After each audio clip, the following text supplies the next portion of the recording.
Okay, let's go ahead and dive in.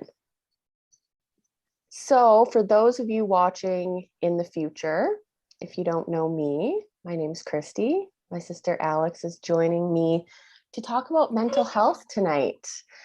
And this is something that I have been over the past 7 or 8 years, probably, I've been very open about for myself and my own journey. Just recently, actually, I've been having Facebook memories pop up from like 7 or 8 years ago when I started sharing and yeah, opening up about that for myself. So it's fitting maybe that we decided to have this chat tonight. So Alex and I are really, really close. We share pretty much everything with each other, but she's ready to open up a little bit herself about her own journey with she struggles and has struggled more with anxiety, whereas I've been more on the kind of depression side of things. So we kind of have two sides of that coin. So before we get started, just a little disclaimer, neither of us are experts on anything. I have gone through the journey of depression, and I've really kind of come out the thick of that. I've done a lot of healing work on myself. We're just literally normal women who experience these types of things. And I believe, and I know Alex believes as well, that it's important to talk about these things. And I'm going to get into this in a little bit here. But one of the reasons I believe that is because throughout most of my journey, all of it actually, I felt very alone, like I didn't have anyone to talk to, couldn't relate to anyone. So that's why I started opening up, is so that if even one person could read or hear or see the things that I was going through, then maybe they would feel a little bit less alone. So that's just my little disclaimer that, yeah, we're not experts, we're not therapists, we're not anything like that. We're just here to share and chat and talk about our experiences. And you are welcome to donate at the end if you find value from our conversation, but absolutely no pressure to do any of that. I just always open that up because I know sometimes people like to just show gratitude or appreciation in that way. So, that being said, let's dive in. So, for those of you who don't know, I know lots of you who are watching or will watch in the future, if you know me like relatively personally, or if you've been following me on social media for quite a while, you've heard my story, you've heard me talk about this. But for those of you who don't know me, I'm going to share just a little bit of my experience and kind of the things that I have gone through and what this has looked like for me. So, to give a little bit of just kind of a short history or background of myself, very normal childhood. And when I was a teenager, I ended up in a relationship that was a little bit physically abusive, but very emotionally and mentally and verbally abusive. And I personally believe that a couple years into that is when my depression started. I really just lost myself, as people kind of say. But really, when you're in your teens, you haven't really figured out who you are anyway. And so that eventually ended. My grandma passed away when I was 20. I was very, very close to her. That was a hard thing for me. I became a single mom in that same year. So that was an adventure. And then, of course, I got into postpartum depression and that escalated. And then I ended up in I entered into a relationship a few years later that was very toxic and very just not great. And it all kind of eventually came to a head when I still remember it so vividly. I was laying in bed one night and I was just wondering like what was in the house, like if I had enough pills of any type that I could swallow and just not wake up.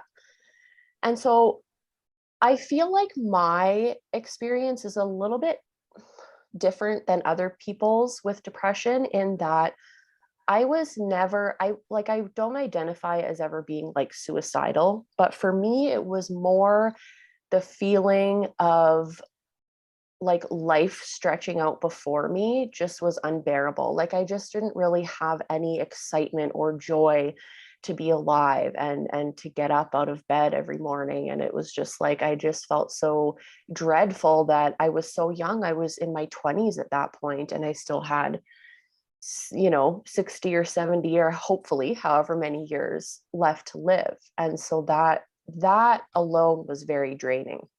Or, I'd think, gee, maybe I'll just become like a drug addict and then I'll just waste away and then I'll just die eventually. And really the only thing, well, I shouldn't say that. The biggest thing that stopped me from doing that was my son. And he was very, very young at the time. He was maybe 3 or 4 years old. And so, that was kind of the tipping point for me.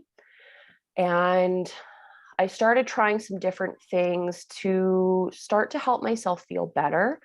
At that time, I was a little bit snobby about medication. And I personally, it just wasn't something that I wouldn't say I believed in it, but I was pretty against it at that point in my life. And that was just my own personal, point of view. That wasn't something that I was willing to try at that point. So I tried a couple of different counselors or therapists, didn't really vibe with that. Tried something called brain training, and that didn't really make too much of a difference.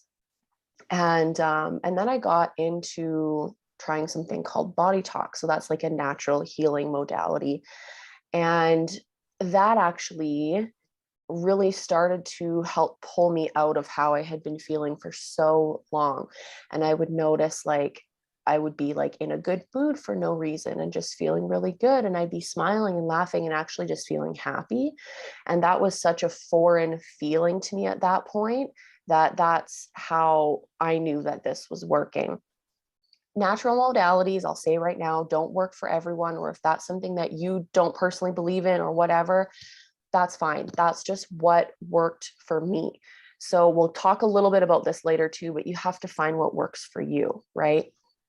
So things really just snowballed from there. I ended up getting my Bodytalk practitioner certificate, and then I got into other natural healing modalities, and things were going really good. I ended the relationship that I was in. I stayed single for a little while just to kind of work on myself, because I had been so terrified of being alone, and I didn't want to be lonely. That that was a whole other thing, a story for another day, I guess.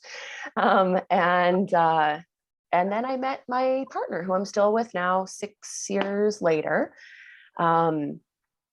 And a couple years ago, about 2.5 years ago now, I had another kind of stretch where I was feeling really, really terrible. And it was back to the point again where I was sitting on the couch one day, and I just remember feeling what a relief it would be to just not be alive anymore. And again, it's not this feeling or this thing of I want to kill myself, or even that I want to die. It's just, I feel no joy or happiness at being alive. So we'll talk a little bit later about how I kind of pulled myself out of that. And so again, then I felt like I had reverted back to where I was almost. And my mom actually reached out and said, hey, if you want help, or, Dad and I will help get you into counseling or whatever you need. And so I was seeing a counselor for a little bit then. And then things started getting better, and I started taking more action to get myself out of that. So in a nutshell, that's kind of what my story was. And I do want to dive a little bit into the details later of kind of what I struggled with most and that type of thing. So I'm going to give the stage or the microphone to Alex and just share whatever you feel comfortable with about your own journey, whether it's anxiety, stuff that you're struggling with right now, whatever you do want to talk about, whatever you don't. Go for it.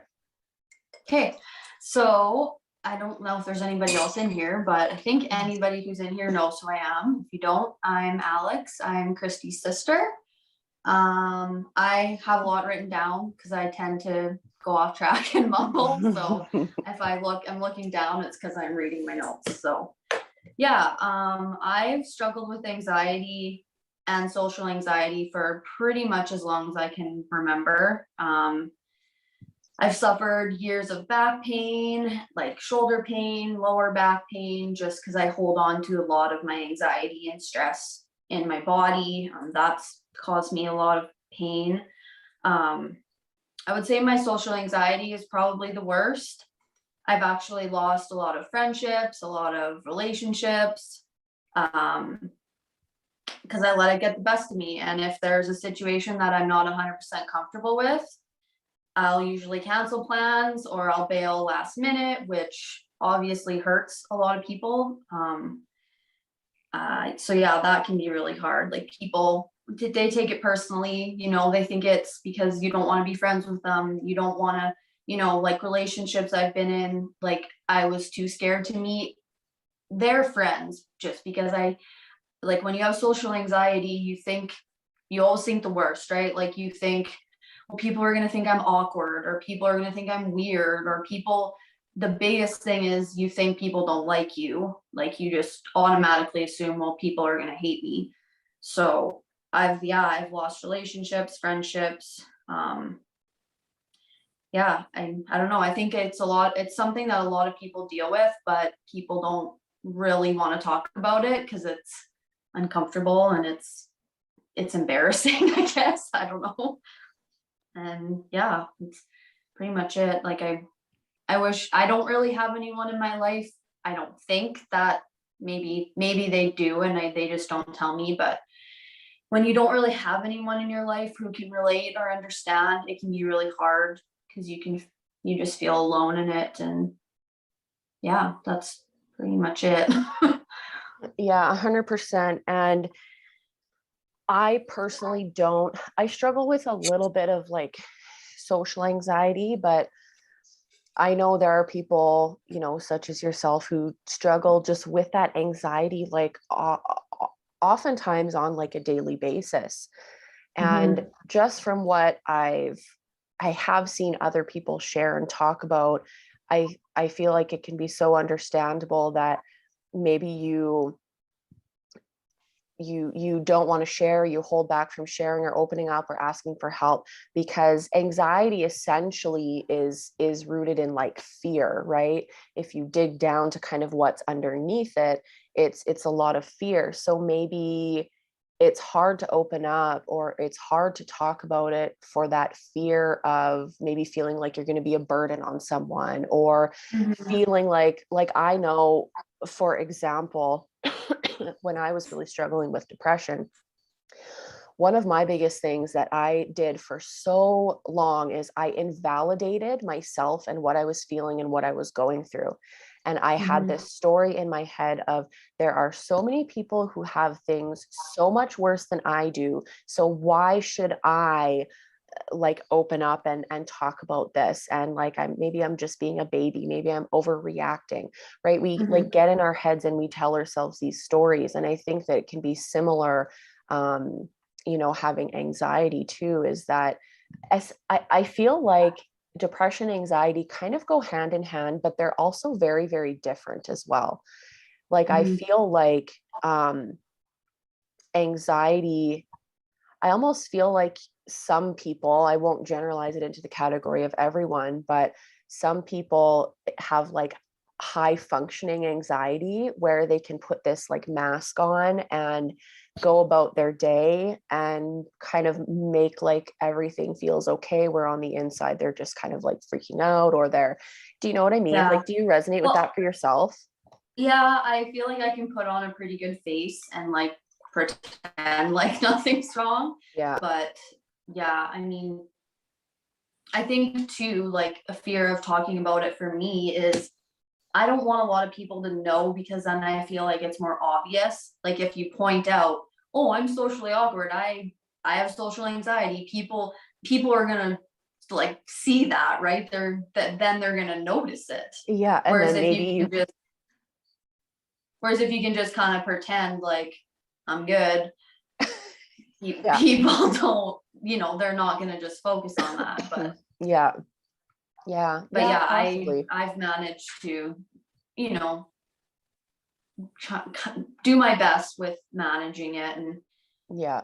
I don't know, but some days like it comes in waves, right? Some days it's so bad that like, I think I've texted you about this. The one day I was shopping in Estevan and it just hit me out of nowhere. And it was like, I was just in such a big panic going into stores that I'm like, I don't want anybody to look at me. I don't want any, Yeah. like, and especially for me, it's if I'm in public or like if I see somebody I know and like it, like even family, it doesn't like it doesn't matter who it is.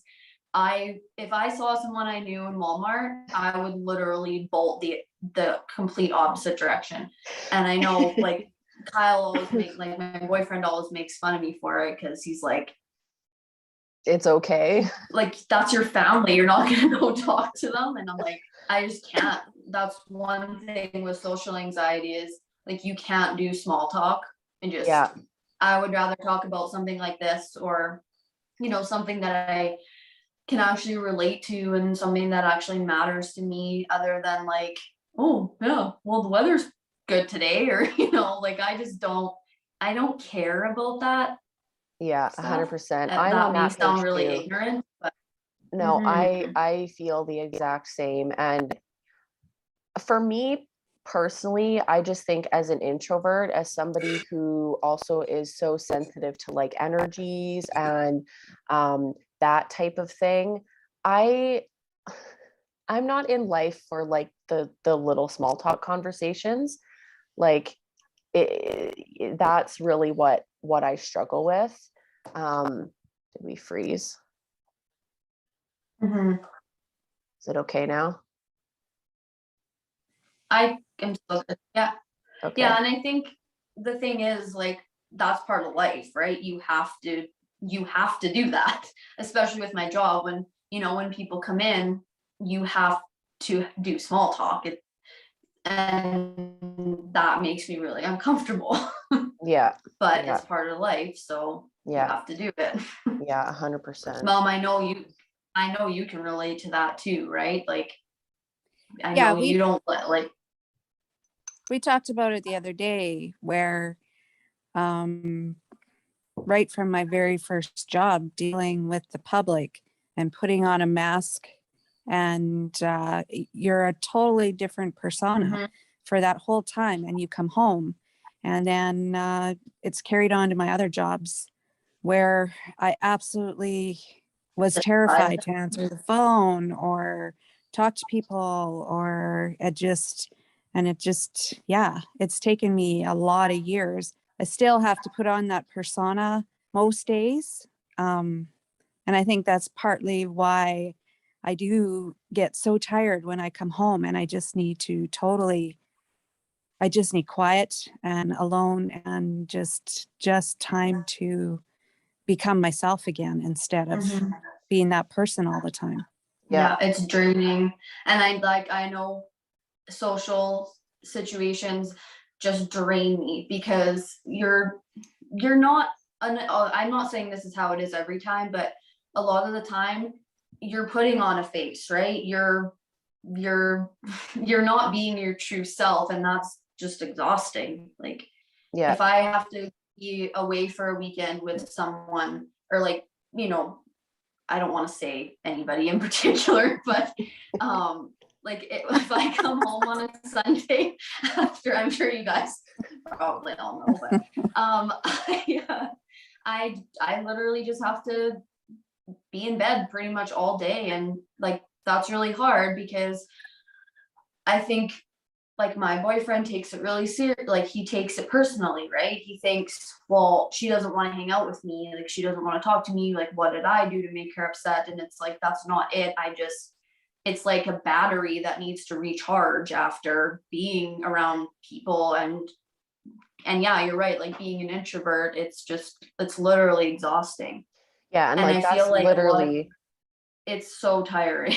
yeah. And like that's literally for me anyways, 80% of being an introvert is going and being in social situations like that and outputting all of that energy and having to make that conversation. It really drains your energy. And so when I was at my previous job, I was working as a front desk agent at a hotel, and as an introvert, having to pose as an extrovert for 8 hours a day. That's what got me to that point in 2019 of being so depressed again, is because I was having to do that, and it was draining me and it was exhausting me. And it was just so out of alignment for who I am as a person that it really just kind of threw me off track with my own mental health. And I was lucky enough to be able to switch positions at that job, but it still was a pretty toxic workplace, and I got really wrapped up in the drama and just all of the stuff that was going on.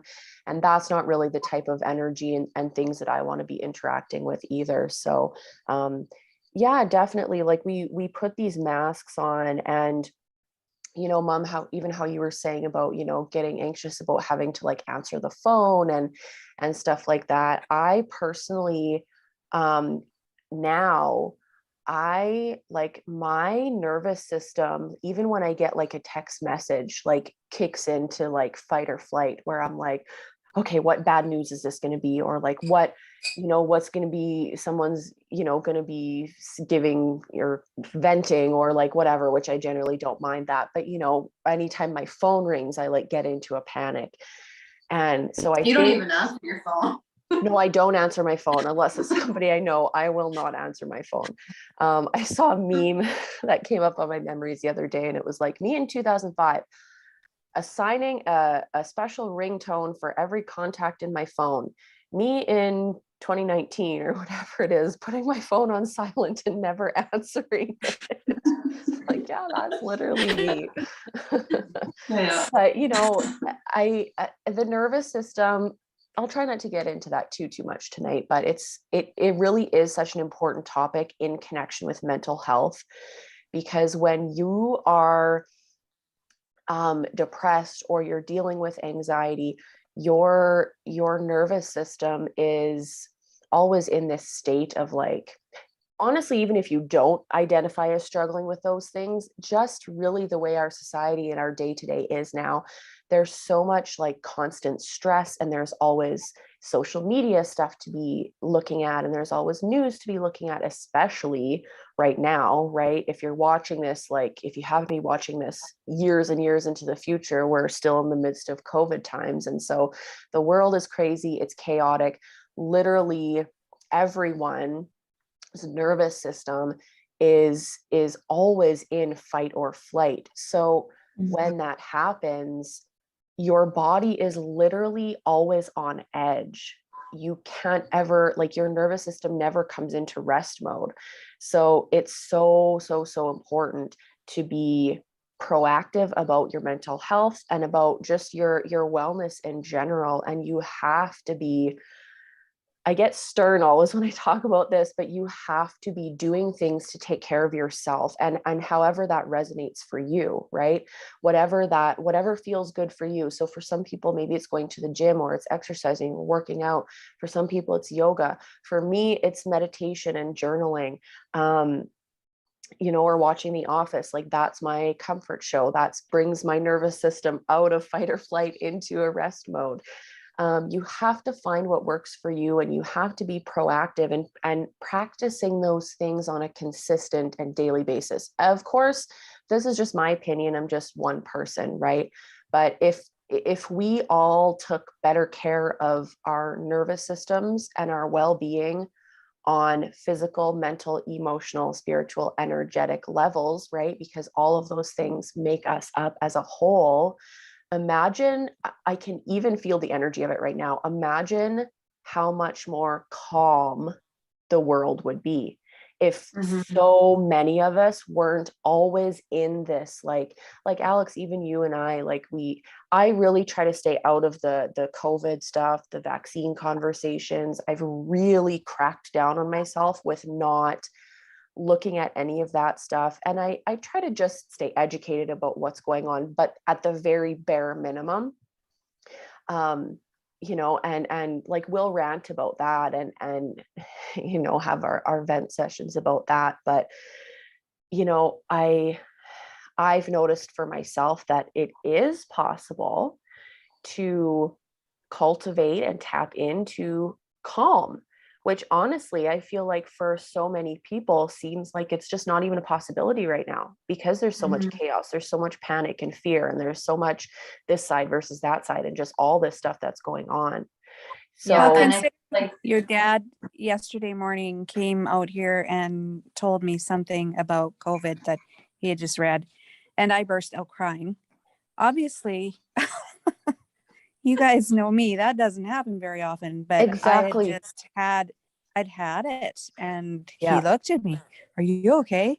I said, I no, Yeah. I'm And I not. think, I think that's the point that so many people are at right now, is just, I think so many of us are just done. And yeah, we're always in this, like, even if we're not aware of it or we're not showing it on the surface, we're always in this state of like such high, like our emotions are just like so high running right now, that it's just like, yeah, like at the drop of a hat, you'll yeah burst out crying, and it's like, oh, okay, so I guess that's that then.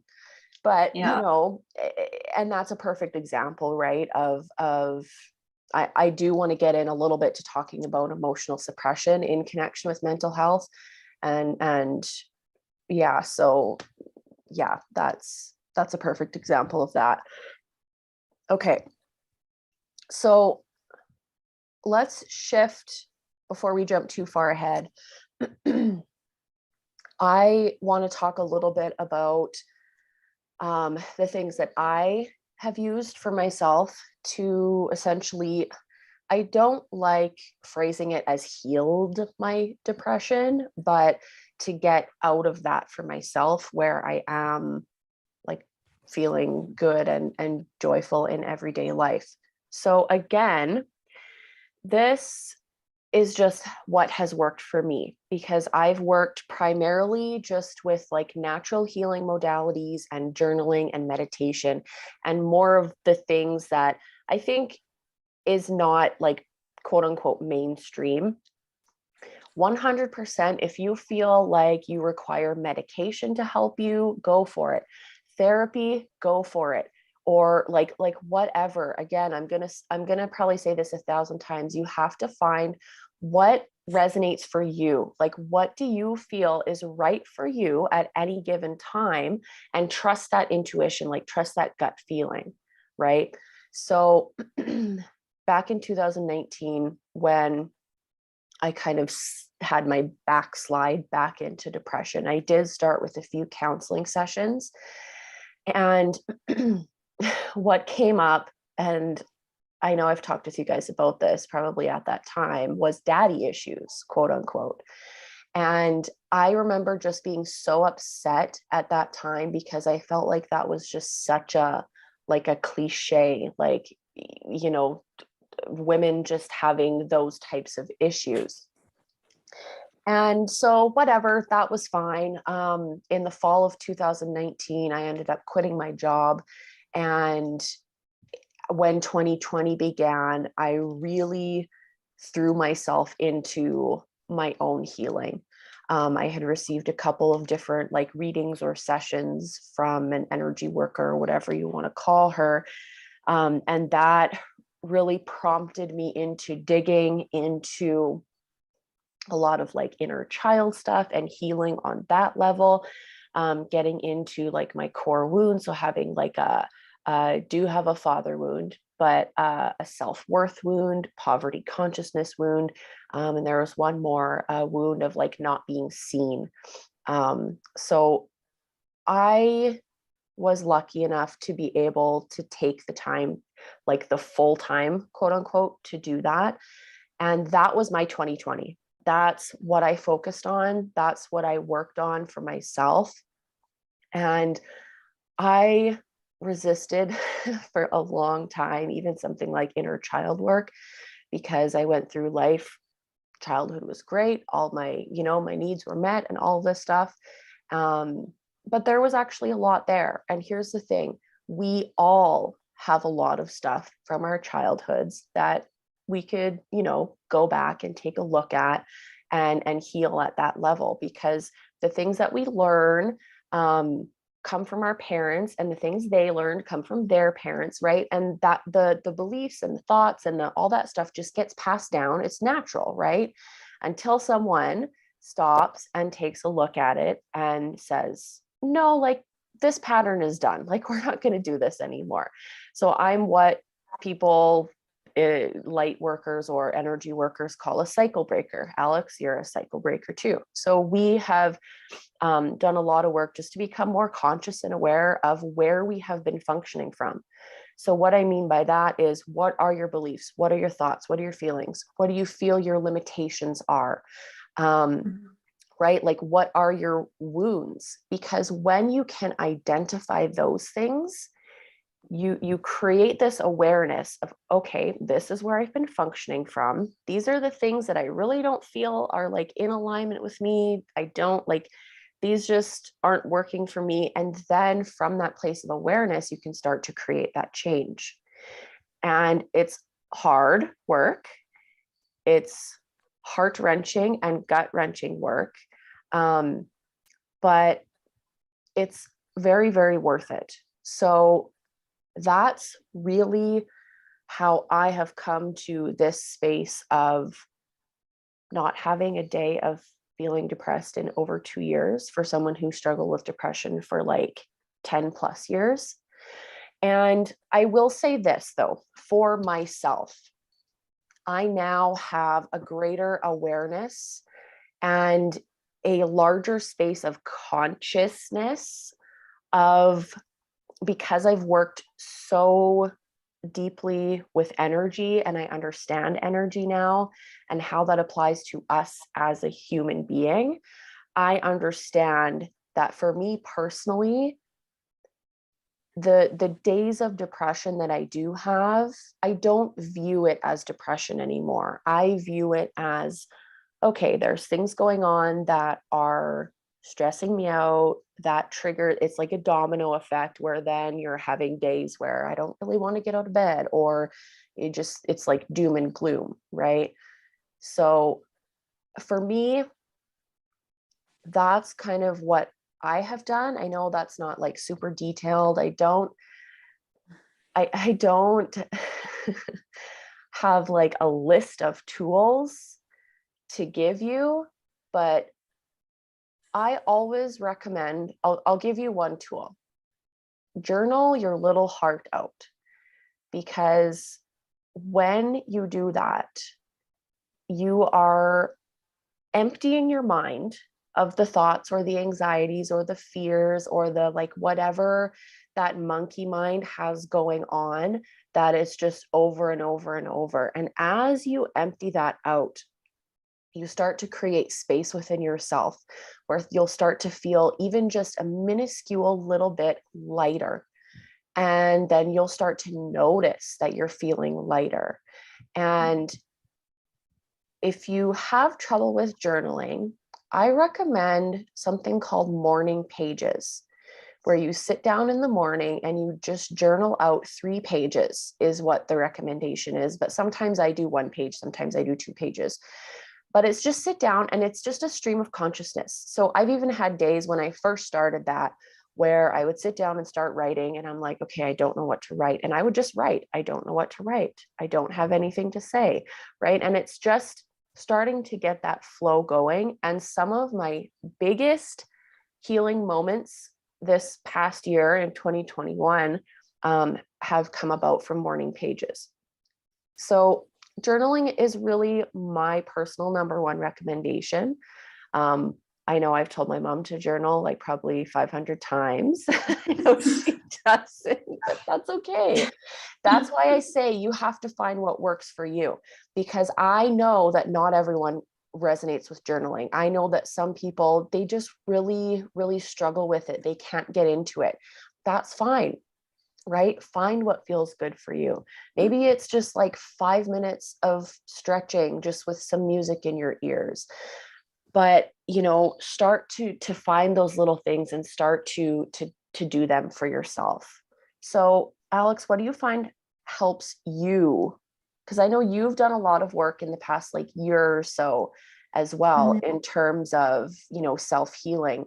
But what do you find helps when you're having those tough days or moments or maybe weeks or even months of anxiety? Like, what tools do you kind of turn to when you're experiencing those tough moments?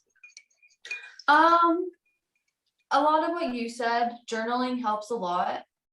I haven't been journaling lately. A lot of the time I feel like I sit down with the best intentions to journal, and then I put too much pressure on myself that I need to, Have an I need to have epiphany. have big shifts, just because in the past, a lot of the time with journaling, that is how it's gone, is I've had a lot of really deep realizations and a lot of really great healing moments from it. So I think I put a lot of pressure on myself that it needs to be like this big thing, when really it can just be like, hey, this person was bothering Stressing me today. out. Yeah. Yeah, exactly. And so yeah, journaling helps. I like to stretch. Stretching helps a lot. Going for a walk, taking a bath, like just all of those things, where you can kind of, like, I know for me, going for a walk helps a lot because I'm not on my phone, right? Like, it's just a time when you can't just be scrolling on social media when you're going for a walk. I mean, you could, but so I think that's a really good healing for me. Yeah, I don't know. I could think of a lot of things. There's a lot of tools that you can use. The thing is to actually use them, right? Yeah, and like saying that, I know what's going to help me feel better, right? Like, we know these things, but it's just to actually do them and put them into play. Like, Yeah. I find it really hard to pull myself out of it some days. And I think it's also really important to know that you don't always have to do something to make yourself feel better. Like, if you want to have a day and just stay in bed all day, I think you should allow yourself to do that. If you just need to cry it out, just cry it out, right? Not everything always needs to be perfect and happy and bright. Like, I think it's really important to feel those dark moments too, and do what you can to help yourself. But I do think that's really important too. Yeah, 100%. And that actually leads me into something else I wanted to talk about tonight, which is emotional suppression.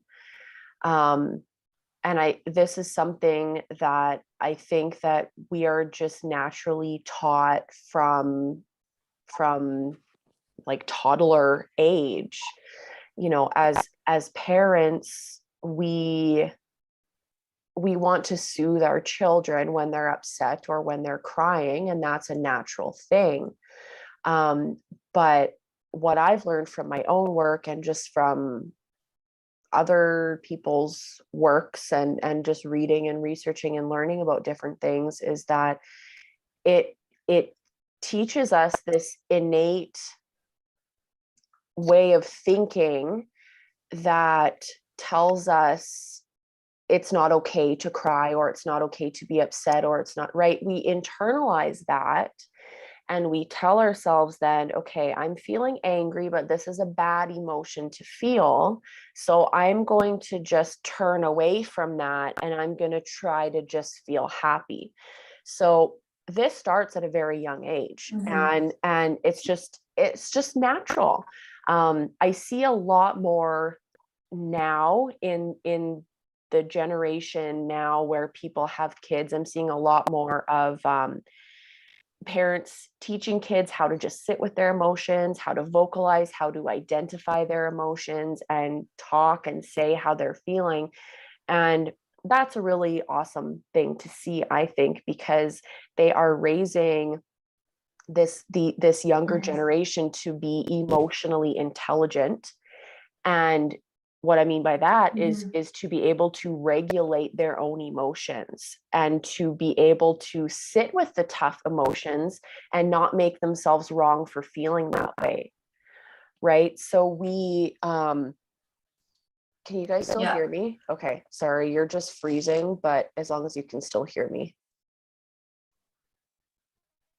It says my internet connection is unstable. You're frozen right now. It's like when you move around, I think that it freezes, but Okay, you can hear me now though. yeah, Yeah, you're I just can still, hear you. Okay. yeah. Okay. So back to my train of thought. Yes, so we grow up and we don't know how to sit with those uncomfortable or those more kind of difficult emotions, or those emotions that we might label as wrong or bad. So such as anger, frustration, resentment, guilt, grief, sadness, right? Those types of emotions kind of on that end of the scale of things. And it doesn't feel good to sit with those emotions. It doesn't feel good to feel jealous or to feel guilty, or it doesn't even feel good to feel sad most of the time, right? So no wonder, I mean, we don't really want to sit with those things. But what happens is when we're in this subconscious thing of thinking, okay, to feel angry is wrong or bad. I shouldn't feel that way. So I'm going to ignore that emotion, or I'm going to pretend it's not there, or I'm going to, good vibes only, away from that. That's called spiritual bypassing. When you are I was so big into the whole good vibes only thing a few years ago. I really, really was. Like it was my thing. I'm ashamed, kind of embarrassed to say that now, but I have learned a lot more since then. So when we ignore those tough or uncomfortable emotions, we are suppressing those emotions by not allowing ourselves to just feel our way through them and then letting them release. And when we suppress those, what do you think happens? They build up layer after layer after layer within you. So how this works is there's these different kind of layers to ourselves as a human, right? So there's energetic, spiritual, mental, emotional, and physical. So physical is the most dense. Physical is our body, but we all know that we have emotions and we have mental health, and everything all works in connection with everything else. So when you are suppressing those emotions and those things that you can't see, those things that aren't physical necessarily, right? They're not tangible. Like you can't hold or physically feel an emotion, but you can physically feel an emotion in your body, right? If you're feeling anxiety, where do you feel it in your body? If you're feeling anger, if you're feeling guilt, if you're feeling heartbreak, you can feel those in your body. So what happens as you suppress those, they build up more and more and more until they manifest or they show up physically in the body. So Alex, you talked about back pain, shoulder pain, right? So there's likely years and years and years of emotional suppression that has built up within your body that's causing that physical pressure now and that pain. Yeah. So when we're not allowing ourselves to feel the whole spectrum of human emotion, not only are we suppressing and then causing ourselves pain eventually on the physical level, we're not allowing ourselves to experience ourselves as humans as a whole, because the experience of being a human includes those emotions that are difficult and uncomfortable to sit with. It's part of living as a human on earth. It just is. We're all going to feel those things. So if you're ignoring those things, if you're trying to shove them down, if you're trying to suppress them, you're denying part of your whole self. So that's really what that boils down to.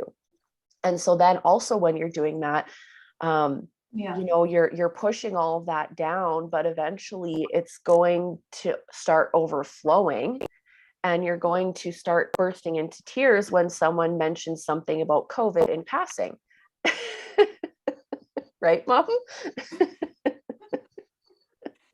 Well, you have turned this all on me I didn't mean to, but because you know it's that's just, what I do. I know. And it's a good example. I'm not trying to call you out or anything. It's just that was actually a good example of, if you're not allowing yourself to, number one, feel your feelings, and then number two, find a way to consistently release those emotions. So through journaling, through like working out or exercising, going for a walk, that physical movement is a good way to get those emotions out as well.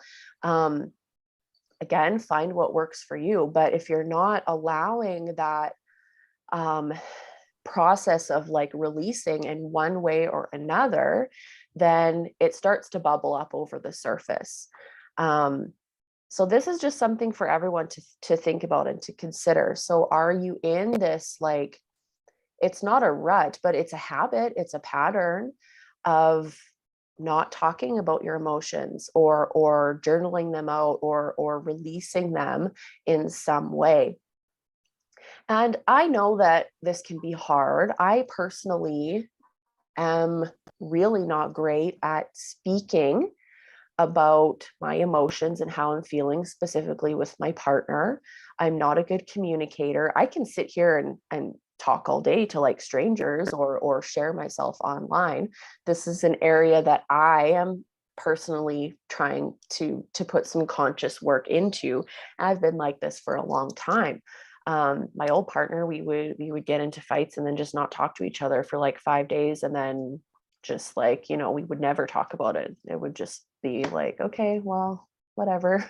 So that's not the healthiest habit to be in, but it is one that I have. I think that there's always little ways that you can try to become more conscious of yourself and your habits, and again, just where you're functioning from.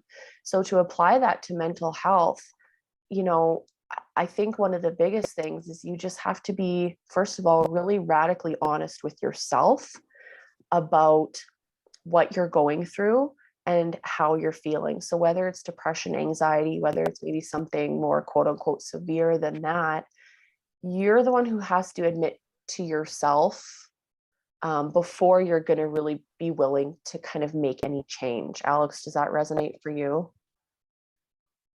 Yeah, 100%. Like, I know within the last year, just with all the work that I've done, like, I had to admit a lot of really tough things. Like, it's really hard, and I think that's why a lot of people they just are stuck, and probably will be for their whole lives, because they're not willing to take a look at their shit, right? They're not willing to do the work, do the healing, because they're scared, right? Like, they think, oh, my life's fine. And I mean, to each their own, but you think everything's fine, and if I open this can of worms, like, it's just it. And like, from experience, I know it can be so much, and it's like, oh, all this stuff is being brought to the surface that you weren't even aware of, and now I have to deal with it, right? Where it's like, if it's not there, you don't have to deal with it.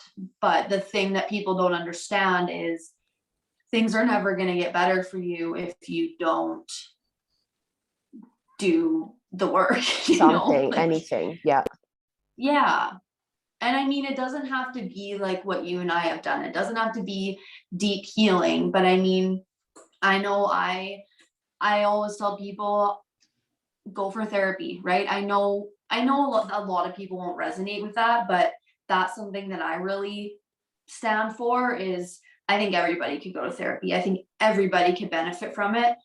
I think a lot of people could benefit from it more because they don't like have the awareness that, say, you and I do, right? Like, we've done a lot of work to be aware of our issues, and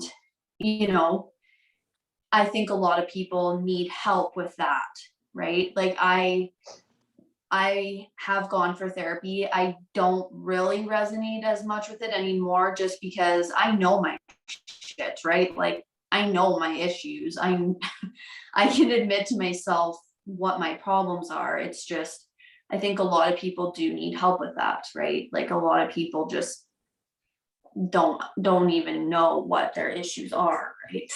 Yeah. And They I just think, live in denial or whatever. yeah. And I think a lot of people, you know, maybe just don't really know where to start. Like maybe they just, they know what's going on with them, or they can identify what's going on to a certain point. It's like, okay, I've been struggling with depression for a long time, didn't really realize it, but what do I do about it?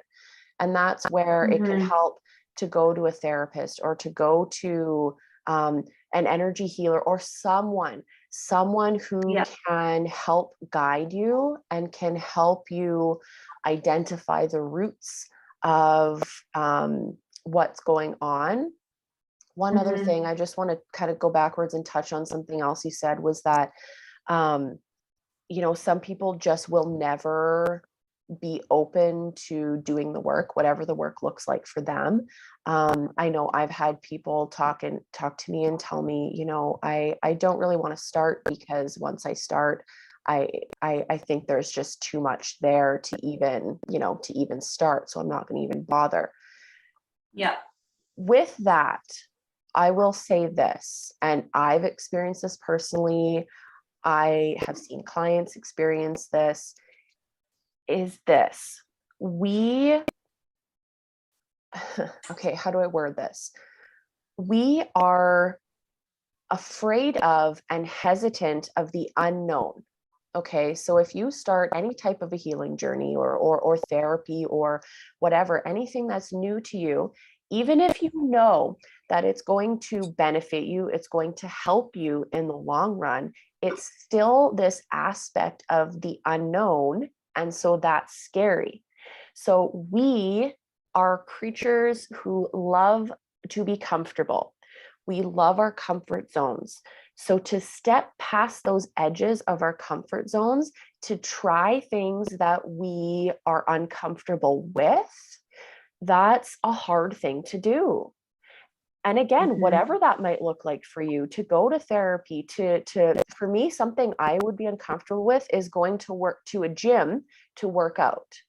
That's an edge that I'm just not comfortable pushing past that, right? So it literally applies to all areas of life as well, not just mental health or healing or helping yourself, right?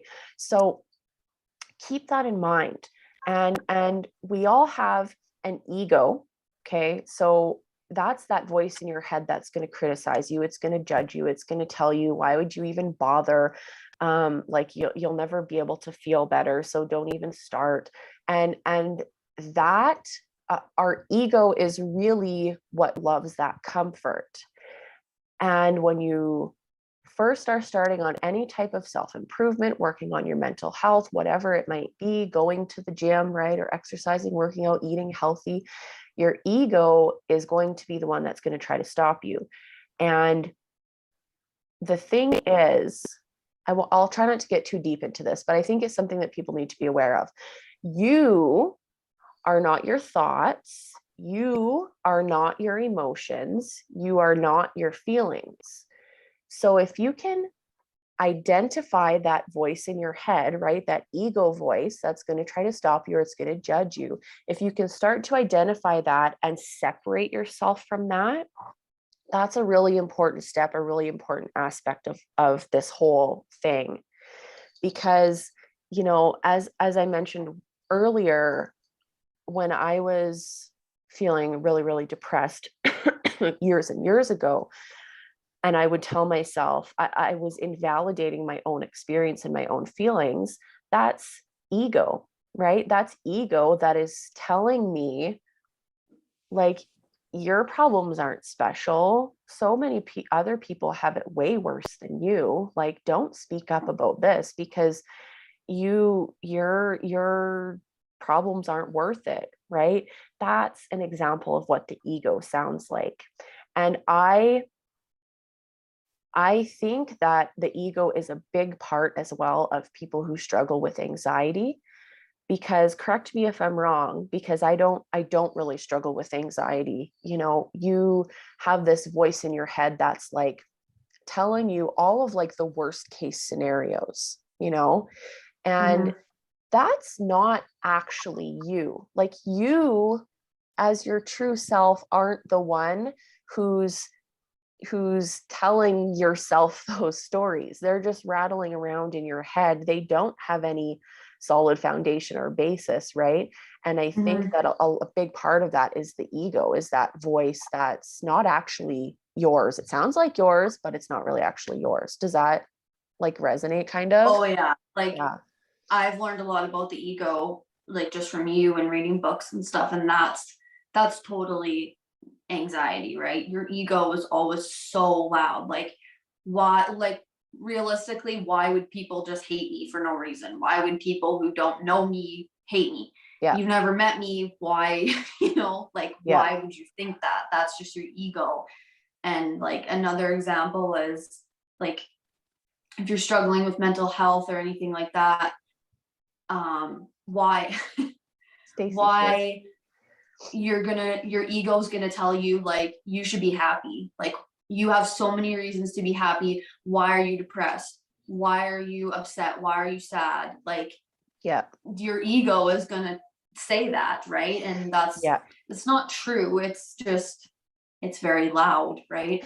it is very loud. But I think what you're saying as far as the ego goes, I think it's bang on, because you play so many scenarios in your head that never ever happen or never come to be, or I'm upset about this, and if someone has this reaction to me, it makes it worse, it makes me more upset, or it makes me cry, or it makes me, and that's where your anxiety comes from, because it's like, I don't want to have a conversation because this is the way it's going to play out, and I'm scared to do that, or I'm going to be too upset about that. So It's a your lot of it's it, you're protecting yourself by doing that, right? It's a defense mechanism of, well, and I know you and I, Mom, we both, like, if we have to have an important conversation, we'll just play it in our heads, and then you too, and then it's like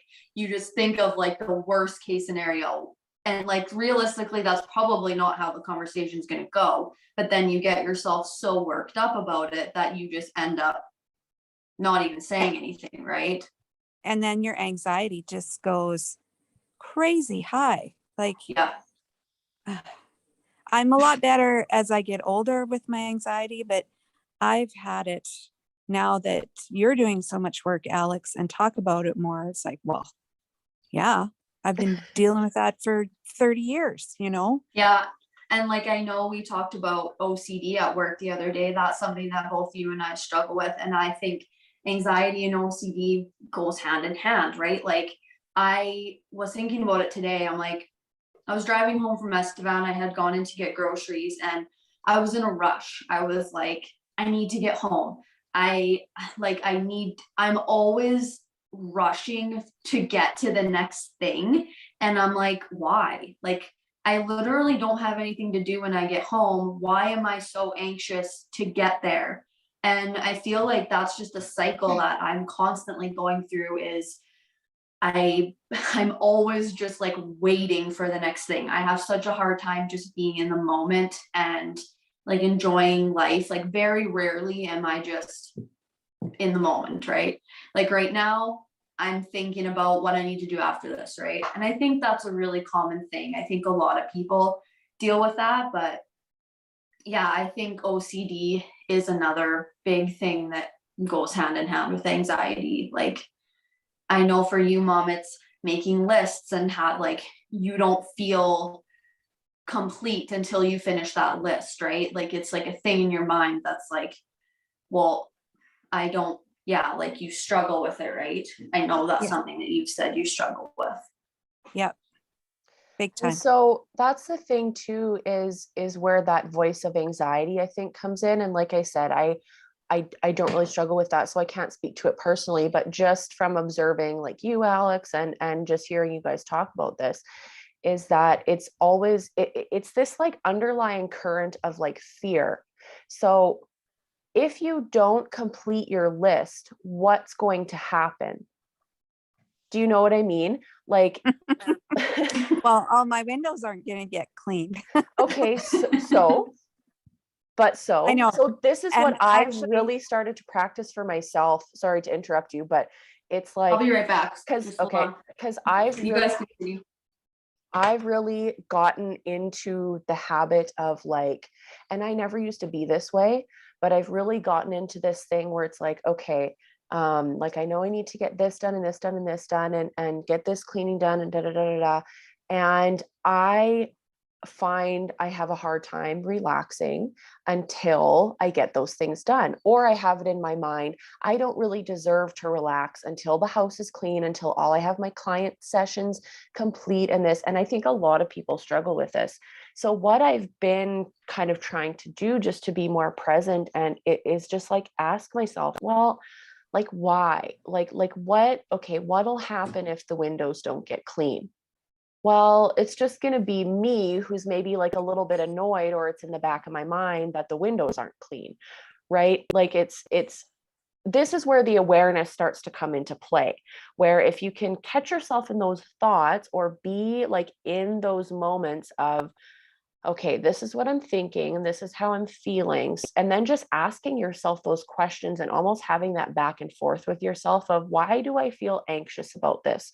Or even asking yourself, but doing it this in more of like a playful kind of way of, well, what's the worst case scenario? And I'm going to use your example, Mom, of if the windows don't get washed.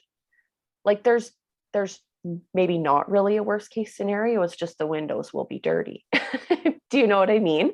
So we Yeah, get but I into these think patterns and these mind things of like, we're just always in this high state of anxiety or just like irritation or annoyance with ourselves or what's going on around us, that it's hard to come into that, just like being present and being okay with the house not being clean, or with your list not being complete or whatever. But I think that's where the ego comes in too, is because, and I know you guys know the way I was raised, things should be perfect and things should be, and for me, if someone comes to my house and they see, and we've talked about this before, people don't come into your house if it's clean and say, oh, your house is so clean. They don't really notice it. But if you walk into somebody's house who is not clean and is dirty and messy, and you're going to notice that more than you would if somebody's house is clean. Right. And that plays into the ego, that plays into the way I was raised, that plays into the anxiety, and Yeah. how for me making a list takes away my anxiety because it's not running through my head all the time. And then I am trying, like right today, I got some windows clean, but I'm not going to clean all of them. I just got to do some in the house because I know it's going to be there again in the spring to do all over again. But Yeah. I am trying to get to that point where it's okay just to let go, but it's really hard. Yeah, it It's is so hard. hard. Yeah. Yeah. And like I said, sorry, go ahead. No, it's okay. Go ahead. I was just going to say, like I said, Alex, just as you were stepping away, I never used to be like this, but I've gotten to the point now where it's like, okay, I know I need to clean the floors, but I need to dust first so that the dust and the dirt falls onto the floor before I clean the floor. And then I should wash the bedding too, because the dogs were on the bed and there's dirt and mud on the bed. And so then I can zhush all that onto the floor. And then I should wash the bath mats too from the bathroom, but then I should clean the whole bathroom. It's just like, Boy, I taught you girls well. and it's just with stuff like that where I'm just like, okay. And our house now is a lot bigger than our old house, or any house really that I've ever lived in. So it's a lot bigger to clean, which is not a big deal. It just takes longer, takes more energy, right? So I'm trying to, I love it when the whole house has been cleaned all in one day, but I'm trying to let go, where I'm like, okay, today I'll clean the bathroom, tomorrow then I'll do the floors, then I'll, whatever. So again, it's just that present mindful practice of setting that ego voice aside, and you get to be in the driver's seat of, okay, let's just let this one go for today. right? And then every time you do that, and the more you do that, the more you practice that, the more present you can become. I saw a TikTok today where today or yesterday, where someone had asked a girl a question about tools or practices for being more present. And I didn't watch her whole response, but she talked about, well, you're not going to like me for this one, but when you're in the grocery store, choose the longest line to stand in. Or she had a bunch of ones where you're putting yourself in these positions or these situations where you're having to be present with yourself. So in the long line in the grocery store, you're going to have to wait maybe an extra 5 or 10 minutes, but what better time to be present, right? Because you don't have anything else to do. You don't have anywhere else to go. So it's even the little things like that, where, or taking an hour off your phone in the evening. And something I've been practicing is, if we're watching a movie, I'll watch the movie and I won't sit on my phone the whole time. So yeah, again, those little things. And every time you make a choice out of conscious presence, you're shushing that ego to the back seat. And then the more you do that, the more your ego learns, okay, I don't get to be in control anymore, right? And then, what I've learned within the past year or couple of years is that we don't have to work against our ego. You can essentially befriend your ego.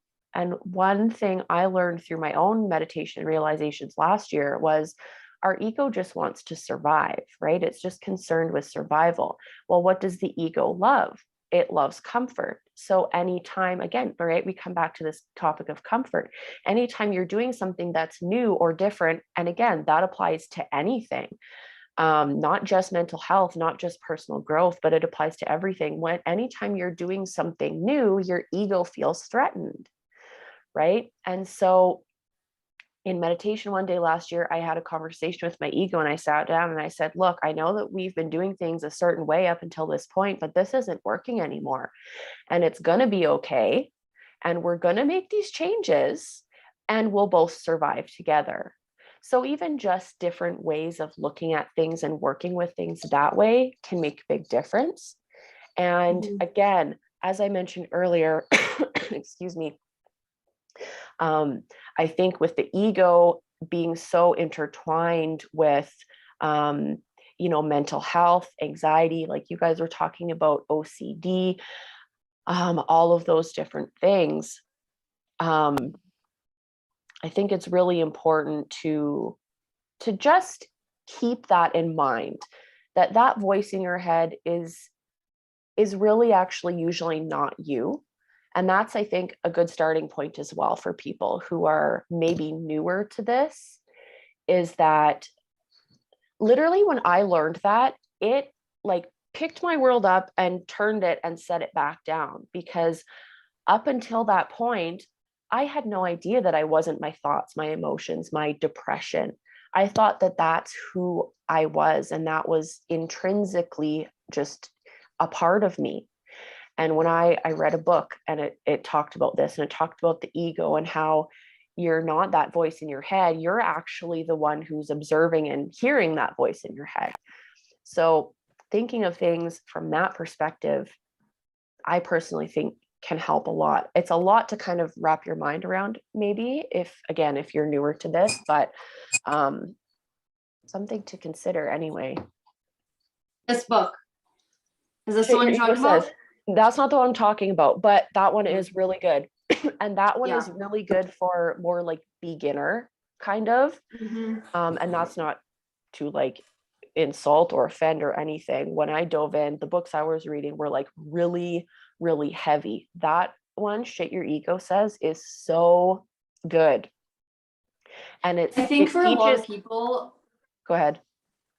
I think for a lot of people, people don't know what the ego is, right? Like, I didn't know about it until you taught me about it. Yeah. And I think this book is really good at just teaching you about it and, like in an easily aware digestible of it. way. Yeah, exactly. Yeah, it's a really easy read. Yeah, it's light. It's not like, super heavy. I read The Power of Now by Eckhart Tolle quite a few years ago now. And it was like, that was like right around my awakening. And it was a lot. Like I'd have to read a little bit and then just sit and take time to actually like digest all of that information. Yeah, so that's a really good book recommendation. Yeah. Okay. I think I have pretty much talked about everything I wanted to talk about. Is there anything else you guys want to talk about? Questions, comments, anything else you want to mention, Alex?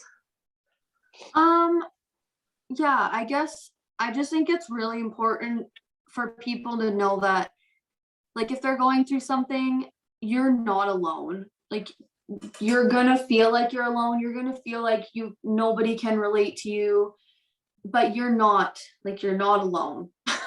Yeah. That's really what I'd like to end it with. It's just, and I mean, I'm always here if you need anybody to talk to. I know I say that, and it's really hard to reach out to people that you maybe don't necessarily feel comfortable reaching out to, but I will never judge you. I know how it feels to struggle, and I know same with you, right? Like Yeah. your message box is always open, and Yeah, yeah, 100%. And it has been, it's always been open. And that's why I started talking about my my journey with depression years and years and years ago. And I have always made sure to tell people, I'm here if you just need an ear. I'm here if you're looking for guidance or support, if you just need to vent or rant about things. I'm here. And like you said, Alex, I know it can be hard to reach out to people if you don't really know them personally or you're not friends with them or whatever. But I do actually think that sometimes some people are more comfortable that way. So I know, like, I've had people who, have said, once I started getting into energy work, they were a little bit not like weary, but they were uncomfortable maybe with coming to me for sessions because they knew me personally. So sometimes it is easier to talk to someone or to go to turn to someone who doesn't know you. And I will be the last person to ever judge you or anything of the sort. Alex, I know you too. This is a safe space. I personally love holding space for others. I love holding little containers of space, even like this, where it's just like a casual conversation, but we can teach and we can talk and we can learn from each other.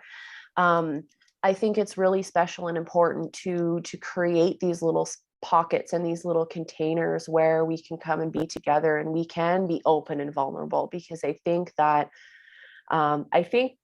things are starting to change. The tables are starting to turn a little bit where people are getting a little bit more comfortable in their vulnerability.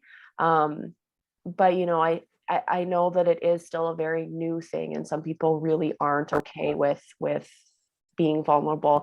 That's okay too. And I talked about this a few years ago, I remember, because I have been so open for so long about my story, but it's okay if you don't want to open up. So it's okay, for example, if we host another chat in a month, say another mental health chat where we come on and you join us live, you can just sit. You can sit and listen. You don't have to ask questions. You don't have to put your face on the screen. You don't have to do any of that. You can just come and be in this space and know that it's a safe space. And then maybe in a few months, you'll be comfortable with opening up or sharing or asking a question, right? And again, there's no judgment if you don't want to share, because I know that sharing isn't for everyone. I just personally know that that's part of my reason for this life and this lifetime, is to share. Also in human design, I don't know if you guys have heard of human design, but I'm a generator. Generators are here to share and to share their stories and their vulnerabilities. So yes, I'm always here. My inbox is always open. I'm always open for sessions. If you're looking for deeper help and guidance, Alex can attest to the changes that are possible if you're willing to put the work in.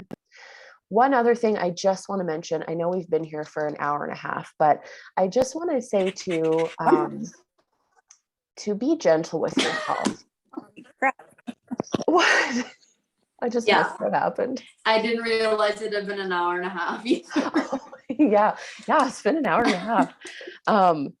To just be gentle with yourself, no matter kind of what you're struggling with or what you're going through, because it's so easy, again, to fall into that ego trap of being, I'm not doing enough, I'm not working hard enough to help myself feel better, right? And we create these, or our ego creates these stories that we then just wallow in. So be patient, be gentle. Any kind of change or a long-term helping yourself is going to take some time.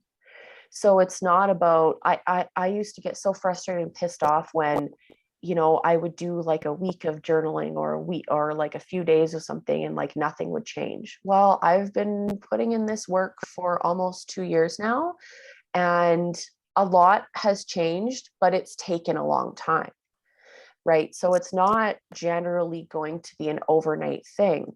Again, whatever this looks like for you, whether it's my type of self-healing where you're going into that inner child, into those inner wounds, maybe it's changing your diet or eating healthy, maybe it's exercising or going to the gym or like whatever. It doesn't only apply to mental health. I know that's why we're here to talk, but it applies to everything. Be gentle, be patient, and give yourself the space and the compassion and the grace to understand that you're a human who is struggling and going through something, and you do have inner wounds. I'm sorry to tell you, but you do. You have a wounded inner child. You have these things that have been subconscious for so long. You have things that you're not aware of. You have even habits and patterns that you don't realize that you're doing. And so it takes a long time to peel those layers away, and you're going to work on the same things over and over and over again, because each time you peel a layer, you are looking at that wound, or you're looking at that thing from now a higher consciousness, a higher state of being, where you're seeing things through a new lens of perception. You're seeing things in a new way. So it's easy to get frustrated. It's easy to want to quit. It's hard to keep going. Alex can attest to that too, and I can too. It's really, really hard to keep. There's a lot of tears involved. Oh God, yeah. Yeah. So I think we'll wrap things up and leave it at that. If you have any questions about anything we talked about tonight, if you want more specific tools or anything like that, you can message me or email me. If you want to personally talk with Alex, you, I'm sure, can message her. I'm going to upload this to YouTube, so I'll put both of our contact information in the description. You can get a hold of both of us. I would love to do another one of these in like a month or so. If you're up for that, Alex, and maybe we can kind of make it an ongoing thing, or we could maybe have like a certain topic every month, kind of within the umbrella of mental health or whatever. We'll talk about it and we'll work it out. But yeah, we're here. If anyone Mom, do you have any questions? Yeah. No, I don't. Okay. I see Stacy's in here. I don't know if she has any questions, wants to type anything. There is a chat box too. And Stacy knows she can always text me or whatever. Yeah, so I think that's it. I'll leave it at that. There's one more thing I want to say. Okay. I just want to close with this. And this is kind of like totally off topic, but it's something that kind of popped up in my meditation the other day to bring up during this. And it's yeah, it's not really related to any of this, It's but okay, go for it. I feel like it's not hard to just be kind to someone. Like, it's not hard to just give a compliment. I mean, I know a lot of people aren't good at receiving compliments. I know I'm not. But I mean, it's not that, like, you can give one person a compliment and that can make their entire day. And just try to be a more kind human. Everybody needs that, especially right now in the world. You know, so much division is being caused. I just feel like it's not that hard to just be nice. Yeah, I totally And agree. what actually popped up was ask someone in your life, what is something that you wish someone would ask you about, like something that they're very interested in, that you wish that someone would ask you about it so that you could talk about it.